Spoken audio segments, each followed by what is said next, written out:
Nós vamos então estudar hoje Neemias capítulo 9, livro de Neemias capítulo 9, versos 16 a 37. Neemias 9, 16 a 37. Porém eles, nossos pais, se houveram soberbamente e endureceram a sua cerviz e não deram ouvidos aos teus mandamentos. Recusaram ouvir-te e não se lembraram das tuas maravilhas que lhes fizeste. Endureceram a sua cerviz e na sua rebelião levantaram um chefe com o propósito de voltarem para a sua servidão no Egito. Porém, tu, ó Deus, perdoador, clemente, misericordioso, tardio em irar-te e grande em bondade, tu não os desamparaste. Ainda mesmo quando fizeram para si um bezerro de fundição e disseram, este é o teu Deus que te tirou do Egito, e cometeram grandes blasfêmias. Todavia, tu, pela multidão das tuas misericórdias, não os deixaste no deserto. A coluna de nuvem nunca se apartou deles de dia, para os guiar pelo caminho, nem a coluna de fogo de noite, para lhes alumiar o caminho por onde haviam de ir. E lhes concedeste o teu bom espírito, para os ensinar, não lhes negaste para a boca o teu maná, e água lhes deste na sua sede. Desse modo, os sustentaste 40 anos no deserto, e nada lhes faltou. As suas vestes não envelheceram, e os seus pés não se incharam. Também lhes deste reinos e povos, que lhes repartiste em porções. Assim possuíram a terra de Sion, a saber, a terra do rei de Esbom e a terra de Og, rei de Bazã. Multiplicaste os seus filhos como as estrelas do céu, e trouxeste-os à terra de que tinhas dito a seus pais que nela entrariam para a possuírem. Entraram os filhos e tomaram posse da terra.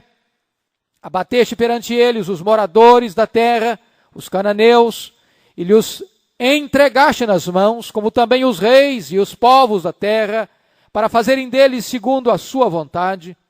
Tomaram cidades fortificadas e terra fértil, e possuíram casas cheias de toda sorte de coisas boas, cisternas cavadas, vinhas e olivais e árvores frutíferas em abundância. Comeram e se fartaram, e engordaram, e viveram em delícias pela tua grande bondade. Ainda assim, foram desobedientes, e se revoltaram contra ti, viraram as costas à tua lei, e mataram os teus profetas, que protestavam contra eles para os fazerem voltar a ti, e cometeram grandes blasfêmias, pelo que os entregaste nas mãos dos seus opressores, que os angustiaram. Mas no tempo da sua angústia, clamando eles a ti do céu, tu os ouviste, e segundo a tua grande misericórdia, lhes deste libertadores, que os salvaram das mãos dos que os oprimiam. Porém, quando se viam em descanso, tornavam a fazer o mal diante de ti, e tu os desamparavas nas mãos de seus inimigos, para que dominassem sobre eles. Mas convertendo-se eles e clamando a ti, tu os ouviste dos céus, e segundo a tua misericórdia os livraste muitas vezes. Testemunhaste contra eles, para que voltassem à tua lei, porém eles se houveram soberbamente, e não deram ouvidos aos teus mandamentos, mas pecaram contra os teus juízos, pelo cumprimento dos quais o homem viverá. Obstinadamente deram de ombros, endureceram a cerviz e não quiseram ouvir.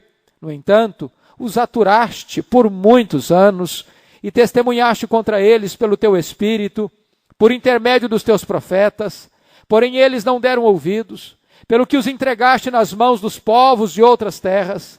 Mas, pela tua grande misericórdia, não acabaste com eles, nem os desamparaste, porque tu és Deus clemente e misericordioso.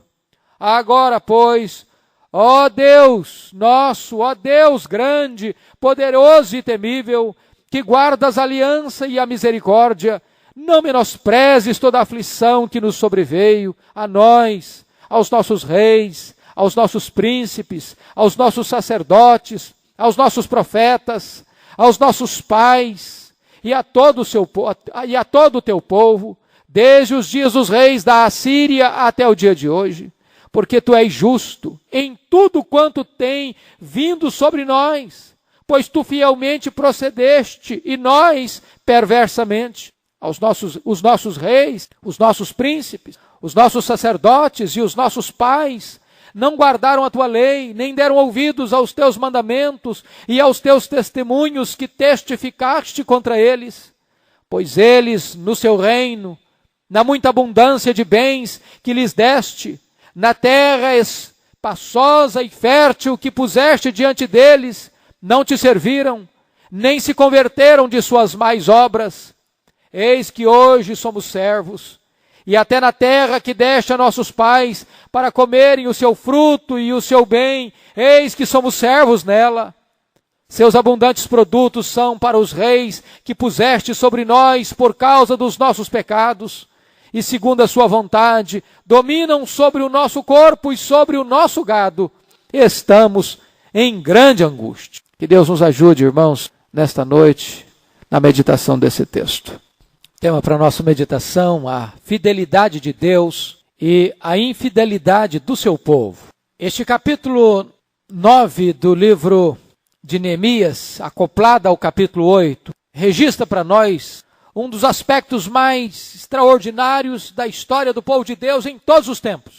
Talvez não haja nenhum paralelo a este fato em toda a Bíblia. Quando um povo chega para sua liderança, unanimemente, homens, mulheres, crianças, aqueles que podiam entender, e pedem aos seus líderes: queremos ouvir a palavra de Deus. E diz a Bíblia que esses líderes começam a ensinar a palavra de Deus.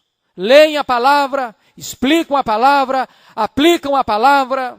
E diz a Bíblia que houve um grande pranto e depois uma profunda alegria, resultado da operação de Deus através da sua palavra. No dia seguinte, a liderança se reúne e pede que seus líderes se aprofundem mais na palavra, expliquem mais profundamente a palavra, e eles descobrem que a festa dos tabernáculos tinha sido esquecida, negligenciada, e então eles convocam a festividade e eles realizam uma festa como nunca tinha sido realizada desde a época de Josué.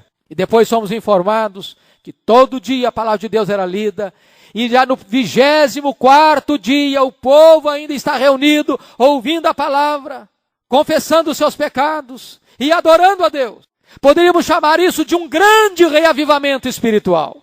Lemos quarta-feira passada no capítulo 9, versos de 1 a 15, que este povo começa a compreender quem é o seu Deus. Foi o Deus que os elegeu, o Deus que os criou, o Deus que mantém a todos com vida, o Deus que libertou do cativeiro, o Deus que abriu o mar vermelho, o Deus que sustentou o povo, o Deus que deu a palavra para o povo.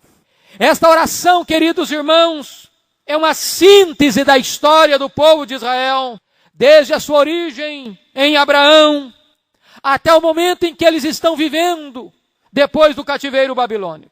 Esta oração dos levitas é uma espécie de confissão da glória e da graça de Deus, bem como da ingratidão do homem.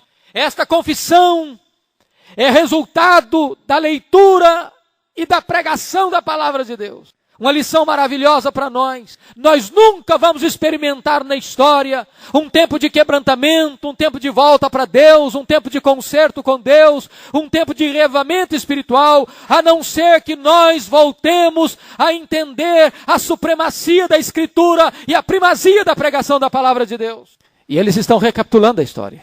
Sabem por quê? Porque quem não aprende com a história está fadado a repetir os erros da história.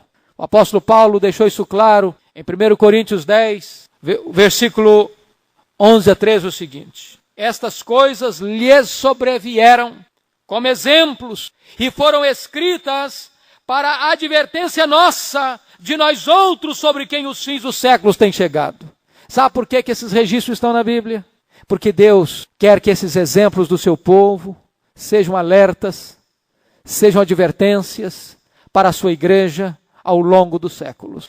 E desta forma, queridos irmãos, concordamos com Patrick Henry quando disse: não tenho luz para alumiar o caminho do futuro, salvo aquele que está sobre meus ombros, vindo do passado. Nós olhamos para o passado, porque o cristianismo é histórico. O que Deus fez deve lançar luz para nós no que nós somos e no que nós devemos fazer. Por isso eu chamo a sua atenção para olharmos para esse texto lido em 3 perspectivas. Primeiro, a bondade de Deus e a ingratidão do povo. Está isso nos versos 16 a 25 do texto lido. Primeiramente, vamos olhar sobre a bondade de Deus. Com a sua Bíblia aberta, em primeiro lugar, o cuidar de Deus é baseado em quem Deus é e não em quem nós somos. Veja o verso 17. Quando os levitas oram a Deus e reconhecem que o seu povo recusou ouvir a Deus, não se lembrou das maravilhas de Deus, endureceu a sua cerviz, na sua rebelião voltou-se para o Egito, pelo menos no coração, mas agora existe uma adversativa aí. Porém, ó Deus perdoador, clemente e misericordioso, ó Deus tardio em irar-te, grande em bondade, tu não os desamparaste. Amados irmãos, que coisa preciosa entendermos isso. Se Deus nos tratasse conforme nós merecemos, nós estaríamos destruídos, consumidos. É porque Deus é bom. É porque Deus é fiel a Ele mesmo, à sua pessoa, à sua palavra, às suas promessas, à sua aliança. Porque Deus é quem é benigno, misericordioso, perdoador, longânimo e bom. É que nós não somos consumidos. É por causa dele mesmo. Que coisa maravilhosa.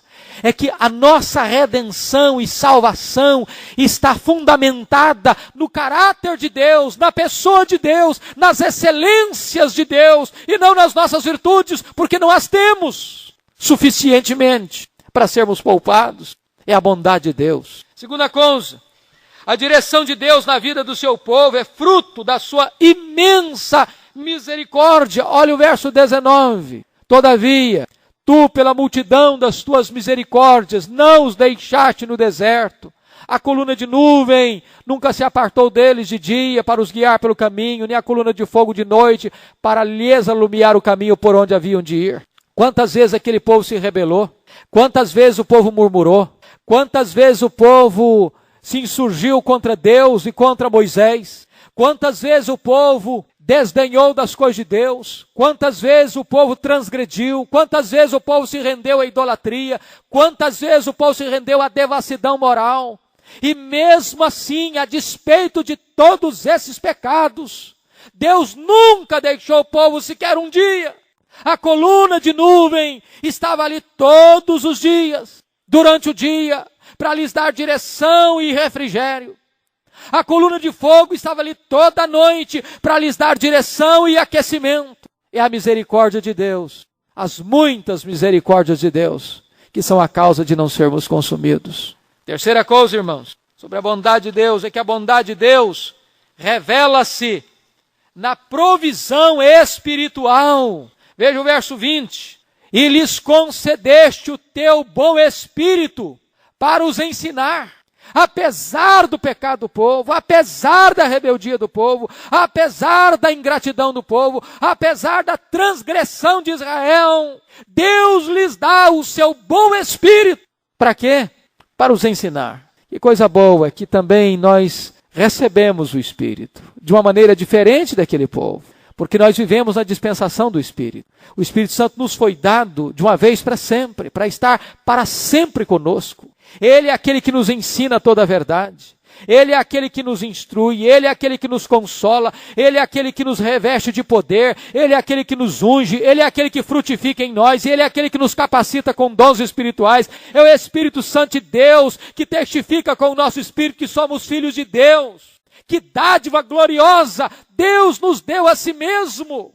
Ele é melhor do que todas as suas dádivas. Deus nos deu a si mesmo. Quarto lugar, a bondade de Deus revela-se na sua provisão material. Versículos 20, parte B e 21. E diz ainda, não lhes negaste para a boca o teu maná, e água lhes deste na sua sede. Desse modo sustentaste 40 anos no deserto, e nada lhes faltou. As suas vestes não envelheceram, e os seus pés não se incharam. Deus deu pão, Deus deu água, Deus deu roupa, Deus deu sandálias, Deus deu proteção. 40 anos, por um deserto.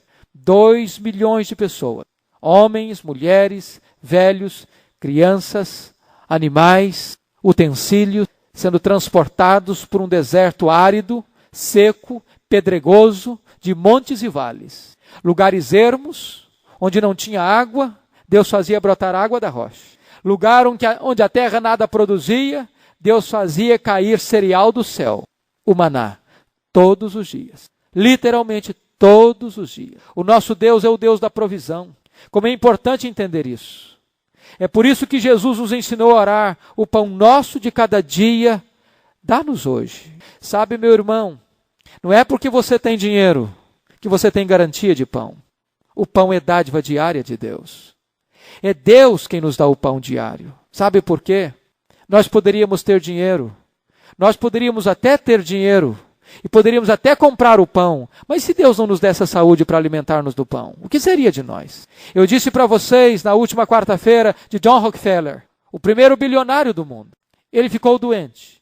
E a única coisa que ele podia comer eram 2 bolachas de sal e um copo de água por dia. O que adianta o dinheiro se não tem a saúde? O que adianta ter fartura na mesa se você não pode se alimentar? É Deus quem dá o pão. Ele é o Deus da provisão. É Ele quem mantém você com vida.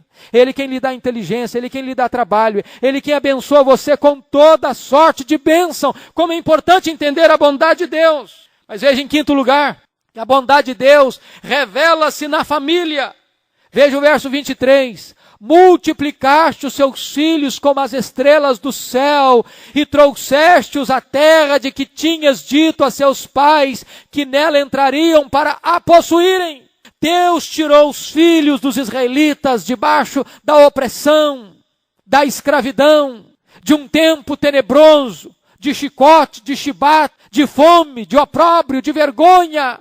E Deus colocou esses filhos na terra da promessa. Deus multiplicou esses filhos. Como é importante entender, meus irmãos, que os nossos filhos são de Deus. São dádivas de Deus. É Deus quem faz os nossos filhos prosperarem. A bênção para os nossos filhos vem de Deus. Os nossos filhos são herança de Deus, são presente de Deus. E quem os abençoa e quem os faz multiplicar é o próprio Deus. É Deus quem os tira da escravidão. É Deus quem os conduz à terra da promessa. Mas em sexto lugar, a bondade de Deus revela-se na herança imerecida. Versos 22, 24 e 25. Deus deixa claro para eles que eles entraram na cidade, casas espaçosas, toda sorte de coisas boas. Eles tiveram tudo com fartura, cisternas cavadas, vinhas e olivais e árvores frutíferas em abundância. Eles comeram, eles se fartaram, eles engordaram, eles viveram em delícias, pela grande bondade de Deus. Mas, a despeito de tudo isso, esse povo ainda não reconhece a boa mão de Deus sobre eles. Uma herança imerecida. Deus desaloja de lá aquelas nações pagãs. Deus coloca o seu povo lá para ser testemunha entre as nações. E o seu povo se corrompe. E o seu povo se imiscui com as nações pagãs. E o seu povo perde o privilégio e a bênção de ser luz para as nações. Daí, eu chamo a sua atenção agora para vermos a ingratidão do povo. De que maneira essa ingratidão foi manifestada? Em primeiro lugar, essa gratidão se manifestou na desobediência ostensiva à palavra de Deus. Olha o verso 16. Porém, eles, nossos pais, se houveram soberbamente, endureceram a sua cerviz e não deram ouvidos aos teus mandamentos. Meus irmãos, é muito importante entender esse porém aqui do verso 16, porque esse porém é a ponte, é o elo, é a dobradiça desse texto. Esse porém está conectando tudo aquilo que Deus fizera na vida do povo. Deus elegeu, Deus criou, Deus sustentou, Deus libertou, Deus guiou, Deus deu a sua palavra, e agora este povo, apesar de todos esses benefícios, se ensoberbece, endurece a cerviz, e obstinadamente rejeita a palavra de Deus. Meus amados irmãos, não tem nada mais grave para um povo do que rejeitar a palavra de Deus, que é desobedecer a palavra de Deus. Não há nenhuma pessoa feliz, não há nenhuma família feliz, não há nenhuma igreja bem-aventurada, não há nenhuma cidade segura, não há nenhuma nação bem-aventurada quando despreza a palavra de Deus. Por isso o Senhor Jesus Cristo diz que feliz é aquele que lê a palavra, feliz é aquele que escuta a palavra, feliz é aquele que pratica a palavra de Deus. Fora da palavra de Deus só tem maldição, fora da palavra de Deus só tem ruína e derrota. Mas a ingratidão do povo se manifesta numa segunda coisa. Veja o versículo 17, deliberado esquecimento dos milagres de Deus. Olha aí, por favor, versículo 17. Recusaram ouvir-te e não se lembraram das tuas maravilhas que lhes fizeste. Não foram apenas maravilhas, foram maravilhas feitas a eles. Eles foram os receptáculos, os objetos destas intervenções soberanas de Deus. Foi Deus que os tirou com o braço forte estendido. Foi Deus quem abriu o mar vermelho para eles. Foi Deus quem lhes deu o maná. Foi Deus quem deu as codornizes. Foi Deus quem deu água da rocha. Foi Deus quem deu a sua palavra. Foi Deus quem deu vitórias. Foi Deus quem desalojou seus inimigos. E apesar de tudo isso, deliberadamente eles se esqueceram dessas maravilhas divinas. Mas em terceiro lugar, a ingratidão do povo se manifesta ainda pela saudade do passado de escravidão. Dá para entender isso? Versículo 17. Olha aí, presta atenção. E endureceram a sua cerviz, e na sua rebelião levantaram um chefe, com o propósito de voltarem para a sua servidão no Egito. Se vocês lembram bem, lá em Êxodo capítulo 3, registra que o povo, Deus viu a aflição do povo, e Deus escutou o seu clamor, e Deus desceu para libertar o povo. O povo vivia amassando barro debaixo de chicote, mas agora este povo foi libertado. Deus é o Deus da provisão, o Deus da libertação, o Deus da salvação, e de repente este povo começa a sentir saudades do Egito, da escravidão. Meus amados irmãos, o que na verdade aconteceu é que o povo de Israel cansou de ser o povo santo. Eles se rebelaram e buscaram um líder espúrio para reconduzi-los à terra da servidão. Diz a Bíblia que no coração eles voltaram para o Egito. No coração eles voltaram. Eles saíram do Egito, mas o Egito não saiu deles. Eles carregaram o Egito no coração. Desta maneira, queridos, muitas pessoas podem estar na igreja, mas o coração não está aqui. O coração delas ainda está no mundo. O que dá prazer para elas não está aqui, está lá no mundo. O que motiva a vida delas não é aquilo que acontece aqui, é aquilo que acontece lá no mundo. Elas não se deleitam na Assembleia dos Santos. O culto é alguma coisa enfadonha, cansativa. O que dá prazer é aquilo que o mundo oferece. E este é um gesto de ingratidão a Deus. Quando um crente, remido pelo Senhor, liberto da escravidão, que recebeu a boa palavra de Deus, que recebe as benesses da graça de Deus, de repente não quer mais Deus, sente-se enfadado de Deus, cansado de Deus, e começa a querer voltar ao passado, querer voltar ao Egito, querer experimentar o tempo de escravidão e sentir saudade daquele tempo. Mas o povo não apenas voltou, queridos irmãos, para o Egito, em termos de saudade da escravidão, o povo também voltou aos deuses do Egito. Versículo 18, a apostasia da adoração. É o nosso quarto aspecto aí. Ainda mesmo quando fizeram para si um bezerro de fundição e disseram, este é o teu Deus que te tirou do Egito, e cometeram grandes blasfêmias. Você pode entender um fato desse? Povo monoteísta, criado na fé abraâmica, do Deus vivo, Deus da aliança, Deus da promessa, Deus da salvação. De repente este povo, impaciente, não pode esperar Moisés vir do Monte Sinai com as tábuas da lei. E diz a Bíblia que eles pressionam Arão, e Arão é um líder fraco, um líder vulnerável. E Arão então sofre a pressão do povo e não tem coragem de manter-se firme e fiel. E Arão então diz, podem trazer aí o que vocês têm de adereços, de brincos, de ouro, etc. E diz a Bíblia que Arão fez um bezerro de ouro. E o povo se prostra diante daquele bezerro de ouro e diz, aqui está o nosso Deus, foi esse bezerro de ouro que nos tirou da escravidão. E diz a Bíblia que eles adoram aquele bezerro, eles fazem um bacanal de imoralidade para a adoração daquele ídolo. Mesmo assim, Deus não desistiu do seu povo. A idolatria é algo que entristece e fere o coração de Deus. Não tem nada mais repulsivo ao coração de Deus do que a idolatria. Quando alguém se prostra diante de um ídolo para adorar, um ídolo, como se fosse o próprio Deus. Vamos ao segundo ponto dessa meditação. O segundo ponto é a disciplina de Deus e a inconstância do povo. Vamos ver primeiramente a inconstância do povo. Versículo 26. Note você que o povo rejeita Deus rejeita a mensagem de Deus e rejeita os mensageiros de Deus. Verso 26. Ainda assim foram desobedientes e se revoltaram contra ti, viraram as costas à tua lei e mataram os teus profetas. Vejam vocês que quando alguém rejeita Deus, rejeita imediatamente a palavra de Deus. E quando alguém rejeita a palavra de Deus, rejeita o mensageiro de Deus. Eles se cansaram de Deus. E eles se enfadaram da palavra de Deus. E eles não toleravam os mensageiros de Deus. Chegou ao ponto deles matarem os profetas. Isaías, segundo a história, ele foi cerrado ao meio. E ele clama lá no capítulo 23, no 53, quem creu, Senhor? Quem creu em nossa pregação? Pregando para um povo cujos ouvidos estavam incircuncisos, cujo coração era duro como diamante, cuja vida estava completamente rendida à rebeldia. O profeta Jeremias, aquele que profetizou nas portas do cativeiro, que chamou o povo ao arrependimento, e o povo não quis ouvir, e por não quererem ouvir a mensagem de Deus, o rei mandou prender, o rei mandou jogar Jeremias numa cova, numa poça, num buraco, perseguindo o profeta de Deus. Hoje, queridos irmãos, talvez as formas são mais sutis de rejeitarem a palavra de Deus. Mais sutis. Hoje muitos rejeitam a Deus e a sua mensagem quando negam a veracidade das Escrituras. Eu chamo este perigo de liberalismo.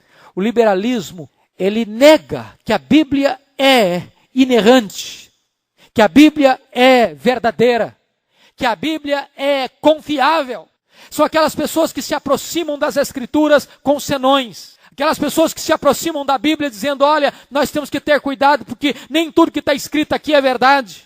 Nós precisamos olhar para a Bíblia, mas encontrar também algumas coisas aqui que são apenas mitológicas. Não são históricas. A criação é apenas uma figura de linguagem. Adão e Eva são apenas figuras de linguagem, não são personagens reais. O dilúvio, na verdade, não aconteceu. Estas situações levam as pessoas a rejeitarem a palavra de Deus. Mas existe outra maneira hoje de rejeitar a palavra de Deus. As pessoas rejeitam a Deus e a sua palavra quando negam a suficiência da palavra de Deus. E aqui está o misticismo. O que é o misticismo? Não basta a sua Bíblia. Você tem que carregar a Bíblia e ler a Bíblia e crer na Bíblia, mas você tem também que fazer uma corrente de 7 semanas.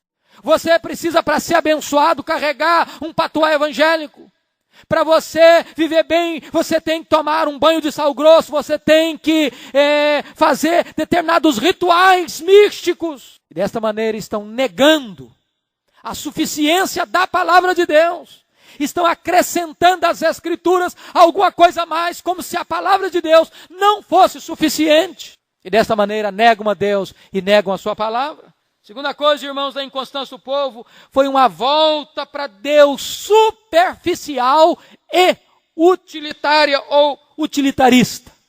Veja aí os versos 27 e 28. Pelo que os entregaste nas mãos dos seus opressores, que os angustiaram, mas no tempo da sua angústia, clamando eles a ti dos céus, tu os ouviste. E segundo a tua grande misericórdia, lhes deste libertadores para que os salvaram das mãos dos que os oprimiam. Porém, quando se viam em descanso, tornavam a fazer o mal diante de ti. Na verdade, se você notar aqui, eles não queriam se livrar do pecado. Eles queriam se livrar das consequências do pecado. O que as pessoas temem hoje, irmãos, não é o pecado. É a consequência do pecado. Quando você vê, por exemplo, as campanhas de prevenção que são feitas, qual a ideia que se passa? Qual a ideia que se passa? Não há nenhum temor, nem mesmo em encorajar, em estimular as pessoas à promiscuidade sexual. Desde que se use preservativo, desde que se evite o contágio da AIDS, que se seja promíscuo. O que na verdade esta mensagem passa é que, evitando as consequências imediatas do pecado, o pecado não importa. O que se prega hoje, tire a culpa da sua mente e pratique tudo o que você quiser. As pessoas perderam a reverência, o temor a Deus. Elas não querem sofrer as penalidades, as consequências do seu pecado, mas elas querem o seu pecado. Elas amam o seu pecado. Elas se voltam para Deus, não porque gostam de Deus, não porque amam a Deus, não porque têm temor de Deus, não porque querem agradar a Deus. Elas não querem sofrer as consequências de seus pecados. Quando elas clamam, Deus pela sua misericórdia as livra. E logo que tudo está bem, elas voltam ao pecado. Porque na verdade o que elas amam é o pecado e não a Deus. Desta maneira, isto é uma volta superficial e proposital.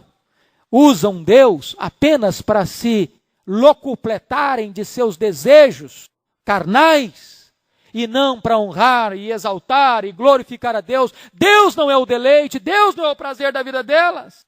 Na verdade, elas só buscam a Deus na hora do aperto, mas esquecem-se de Deus na hora da bonança.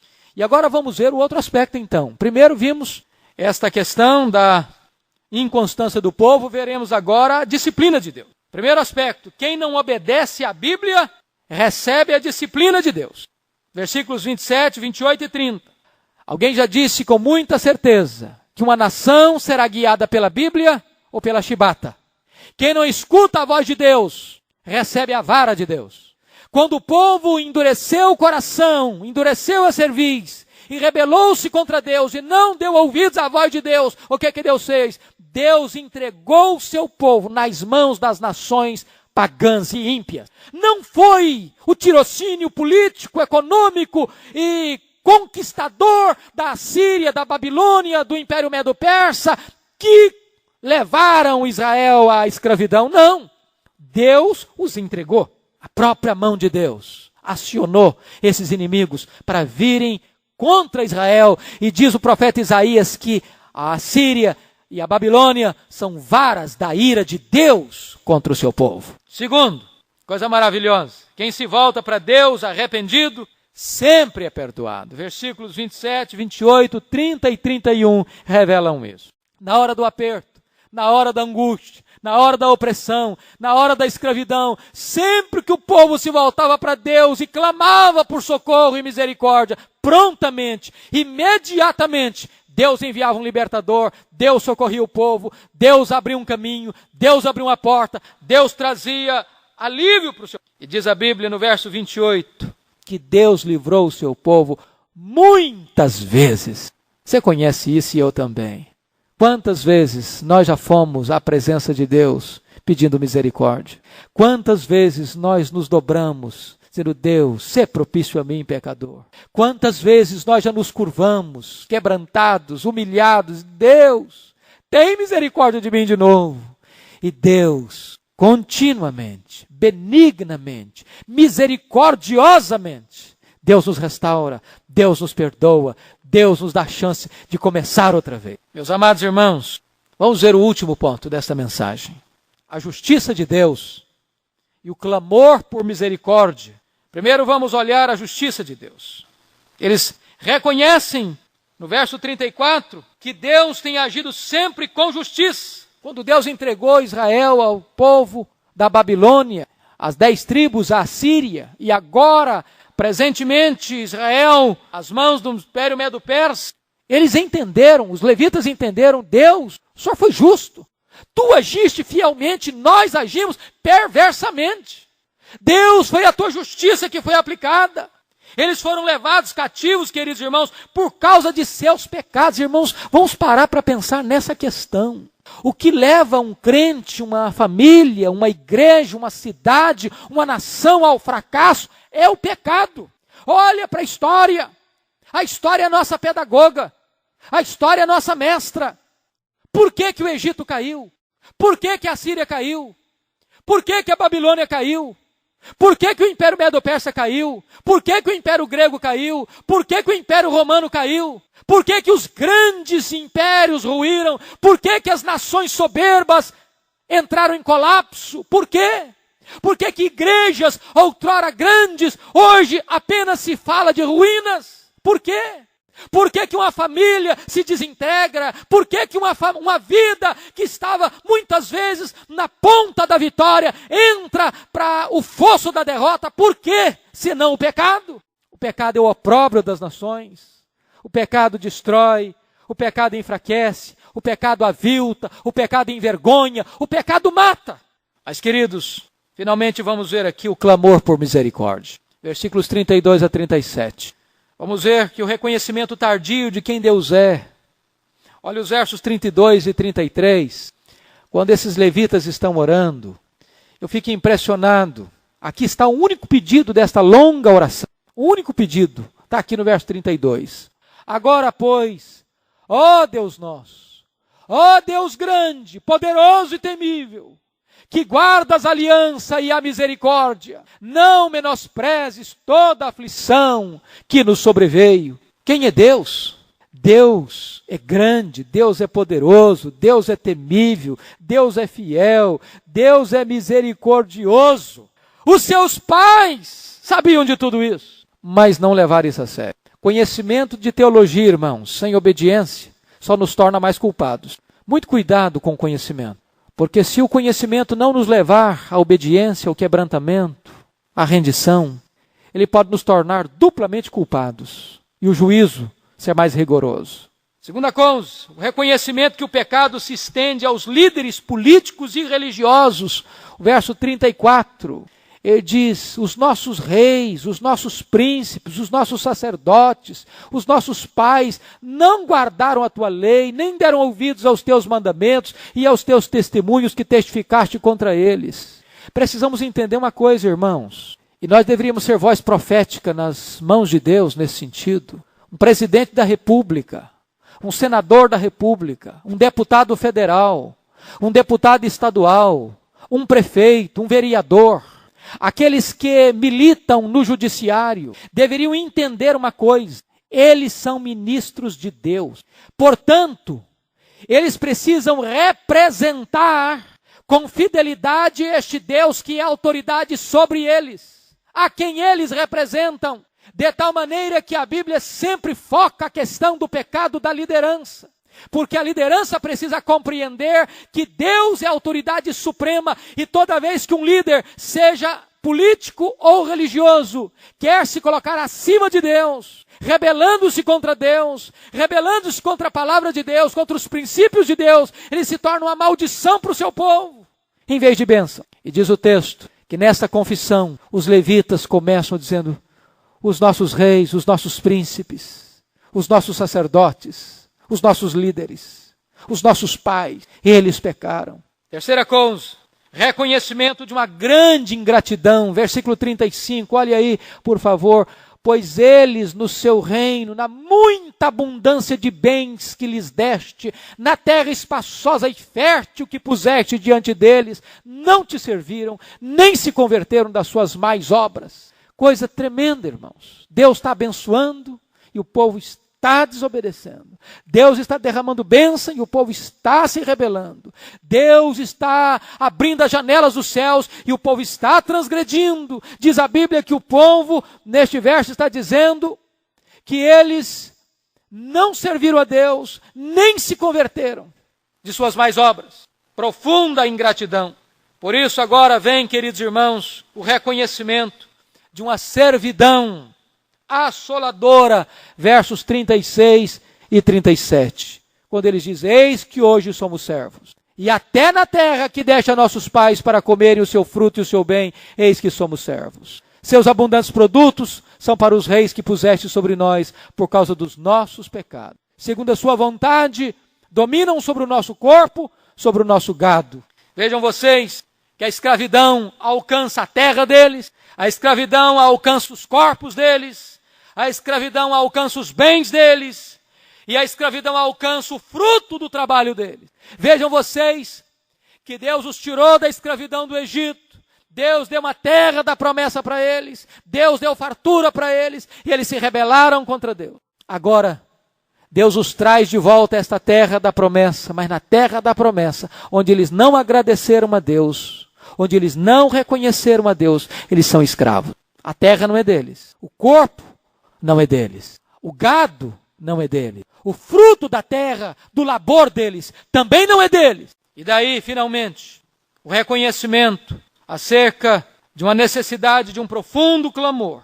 Nós estamos, verso 37, em grande angústia. Eles oraram, Não desprezes toda a aflição que nos sobreveio, pois tu fielmente procedeste nós perversamente. Os nossos reis não guardaram a tua lei. Estamos em grande angústia. É a fala deles, ou seja, não basta apenas estar na terra, é preciso ser liberto da opressão. Isso talvez seja um retrato de muita gente que está na igreja, mas não está livre. Participa do culto, mas não está livre.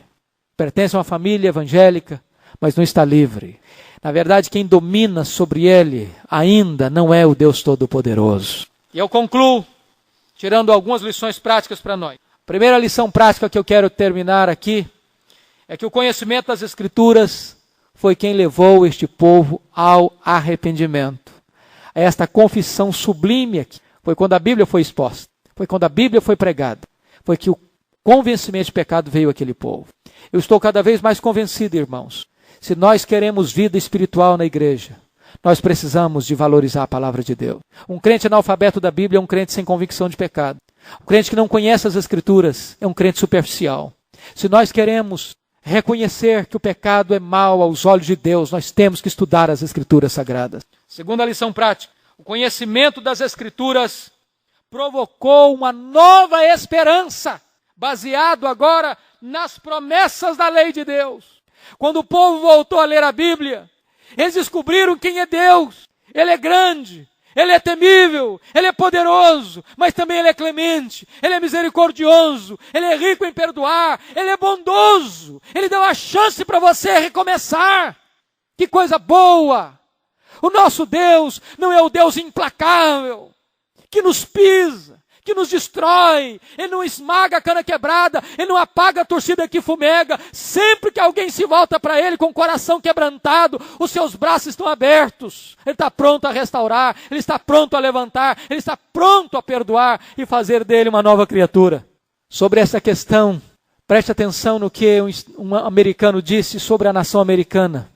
A necessidade da volta para Deus. Esta frase não é minha, eu vou ler, está entre aspas, de Daniel Webster. Se vivermos segundo os princípios ensinados na Bíblia, nosso país continuará a prosperar.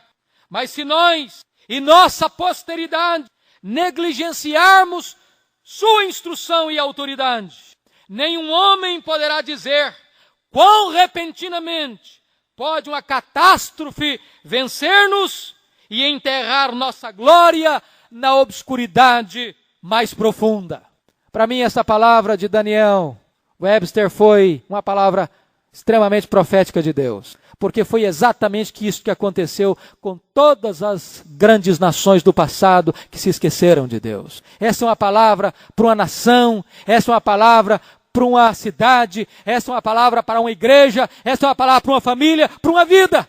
Se nós abandonarmos a palavra de Deus, repentinamente, poderemos entrar em colapso. E as glórias do passado serem sepultadas na obscuridade mais profunda. Terceiro e último lugar, o conhecimento das Escrituras provocou um claro entendimento da ação de Deus na história. Louvado seja Deus. Às vezes a gente olha para a história, irmãos, e pode ter um sentimento pessimista e depressivo. Se alguém não entendesse as Escrituras, podia ficar muito deprimido, porque já se fazia 144 anos que a Babilônia tinha entrado em Jerusalém, destruído o templo, quebrado os muros, queimado as casas, arrastado o povo remanescente que não foi passado ao fio da espada. 70 anos debaixo de opressão e cativeiro. A Babilônia caiu, mas o cativeiro continuou. Depois o povo volta, mas quando volta, uma situação não muda. O povo está debaixo de opróbrio, muros quebrados, portas queimadas. O povo sem ordem, dominado pelos inimigos à sua volta. Alguém podia pensar, Deus, onde tu estás, Deus? Vemos prosperar o caos, vemos prosperar a iniquidade. Quando você olha para o mundo hoje, talvez você questione, onde está Deus? Mas você vai notar que todos os acontecimentos estavam sendo traçados pela mão onipotente de Deus. Foi Deus quem levantou a Síria, foi Deus quem derrubou a Síria, foi Deus quem levantou a Babilônia, foi Deus quem derrubou a Babilônia, foi Deus quem levantou o Império Medo-Persa, é Deus quem vai derrubar o Império Medo-Persa, foi Deus quem levantou a Grécia, é Deus que vai derrubar a Grécia, foi Deus quem levantou os impérios, é Deus quem derruba os impérios, Ele que levanta reis, e Ele que depõe reis, Ele que levanta impérios, Ele que depõe impérios, é Ele quem governa a história. A nossa vida está nas mãos de Deus, queridos, Ele é soberano. Bendito aquele que reconhece isso e se humilha debaixo da poderosa mão de Deus. Que Deus nos ajude, que Deus nos abençoe, que Deus nos fortaleça. Porque esse Deus está convidando você e a mim nesta noite para um novo começo.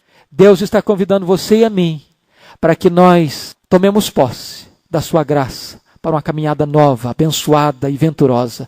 Que seja assim. Amém. Nós vamos orar ao Senhor. Se você deseja vir aqui à frente, orar comigo, venha, por favor. Nós queremos interceder uns pelos outros. Deus da glória, Deus bendito, nós queremos apresentar esta igreja diante do trono da Tua graça nesta noite. Este povo a quem Tu escolheste por causa do Teu grande amor. Este povo a quem Tu chamaste à Tua presença. Este povo que foi remido no sangue do Cordeiro. Este povo, Deus, que foi selado com o Espírito Santo da promessa. Este povo, Deus, que tem sido instruído na Tua palavra. Abençoa a Tua igreja nesta noite, Senhor. Ó Deus, contempla o coração de cada pessoa que entrou na Tua casa hoje. Deus, Tu bem conheces cada um aqui. Tu sabes, Deus, as necessidades. Tu sabes das lutas, das lágrimas, das aflições, das necessidades. Por amor do Teu nome, segundo a riqueza das Tuas misericórdias, ó Senhor, sê propício ao Teu povo. Meu Deus, tira de nós a dureza do coração, tira de nós a dureza de cerviz, dá-nos um coração quebrantado, dá-nos um coração grato, dá-nos um coração obediente, inclina o nosso coração para Te buscarmos, ó Deus, perdoa-nos pelas vezes, ó Senhor, que olhamos para trás com saudades do Egito. Perdoa-nos, Senhor, pelas vezes que nos rebelamos contra a Tua fidelidade e bondade, e nos insurgimos contra Ti, pecando contra o Teu bom Espírito. Tem misericórdia de nós como igreja, Senhor. Restaura a nossa sorte. Reaviva a Tua obra no nosso coração. Inflama as nossas almas, ó Deus, de puro zelo pelo Senhor, pela Tua palavra. Ó Deus, que esta igreja seja uma igreja fiel, obediente, santa, que busque, Senhor, as veredas da justiça.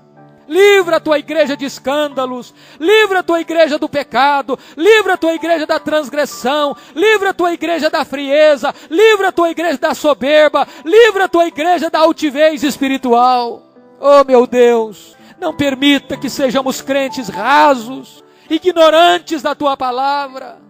Ó Senhor, desperta no coração das crianças, dos juniores, dos adolescentes, dos jovens, dos homens, das mulheres desta igreja, fome pela Tua palavra.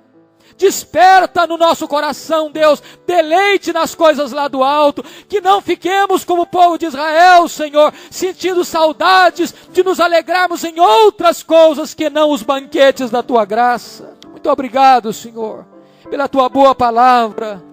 Palavra de vida eterna, palavra que nos instrui, que nos consola, que nos ensina, que nos exorta. Louvado seja o Teu nome. Agora, Pai, oramos pelos enfermos da Tua igreja. Contempla cada um deles, meu Deus, segundo as riquezas da Tua graça.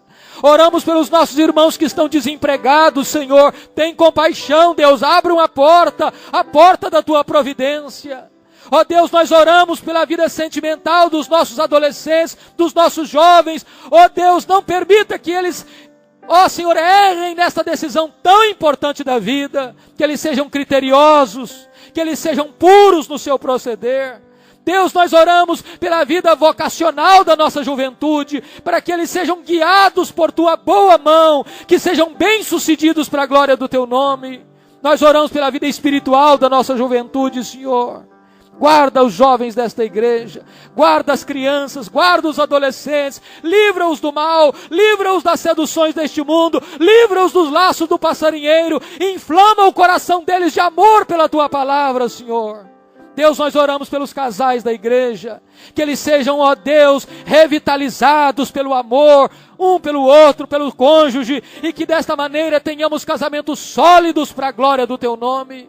Nós oramos pelos viúvos, pelas viúvas, ó Deus, nós oramos por aqueles que estão descasados, nós oramos por aqueles que estão solitários, nós oramos por aqueles que estão presos, nós oramos por aqueles que estão, ó Deus, afligidos e angustiados, que Tu os visites com as consolações do Teu Espírito. Obrigado, Senhor, por este ajuntamento nesta noite. Te agradecemos em nome de Jesus. Amém.